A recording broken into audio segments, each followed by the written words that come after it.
আল্লাহ রে, এই টাকাটা গোয়ানে গেল। ওরে আল্লাহ রে, আমি করিম চালাকে তো 5,000 টাকা আলাদা আনছি। এই টাকা দিয়ে মার জন্য ওষুধ কিনবো। তো আমার দুনিয়ায় কেউ নাই। এই টাকা যদি না পাই তাহলে তো আমার মার চিকিৎসা। আশেপাশে পরিবেশটা অনেক সুন্দর। আজকে বৃষ্টি হবে মেবি। আরে আল্লাহ, এখন আমি কি করবো আল্লাহ? এই টাকা না বলতে আমার মান থেকে ওষুধ নিতে পারবো না রে আল্লাহ। এই লোকটা কি হয়েছে? চলো তো গিয়ে দেখি। চলো। আমার মারে কি আমরা চিকিৎসা করবো আল্লাহ? আপনি কি হয়েছে ভাই? ভাই, আমি 5,000 টাকা হাজার করে আনছি ভাই।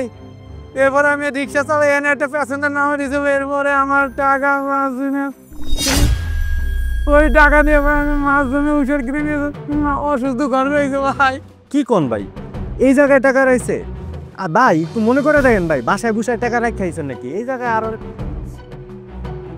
ও ভাই, আমার টাকাটা এইখানে আনাইছে ভাই।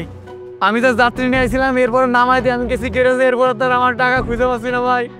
ভাই আমার টাকাটা এসে গেছিল ভাই।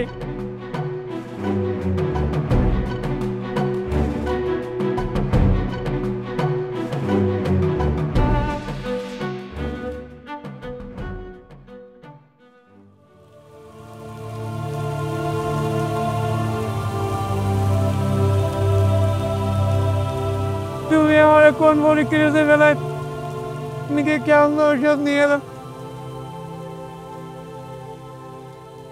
লোকটার টাকাটা মনে হয় খুবই দরকার। দেখতেছো কেমন করতেছে? হ্যাঁ রে, দেখো না কেমন করছে। এই জায়গায় টাকা পড়ছে, আর এই জায়গায় এত লোকজন চলাফেরা করে, এই জায়গায় কি টাকা পড়লে আর খুঁজে পাবে?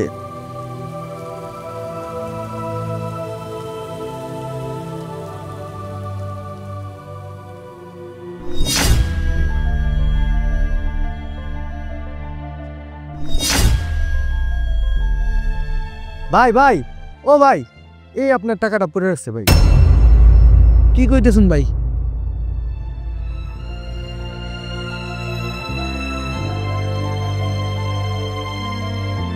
ভাই এই যে তোমার টাকা। ভাই একটা জিনিস আমি বুঝলাম না, আমি তো এই আশেপাশে খুঁজতে খুঁজতে পাগল মতো হয়ে গেছি। আমি তো টাকা পেলাম না, তো আপনি কেমন টাকা পেলেন ভাই? ভাই আপনি অনেক টেনশনে ছিলেন তো, মাথাটা অনেক গরম ছিল, এই কারণে মনে হয় টাকাটা খুঁজে পান নাই আপনি।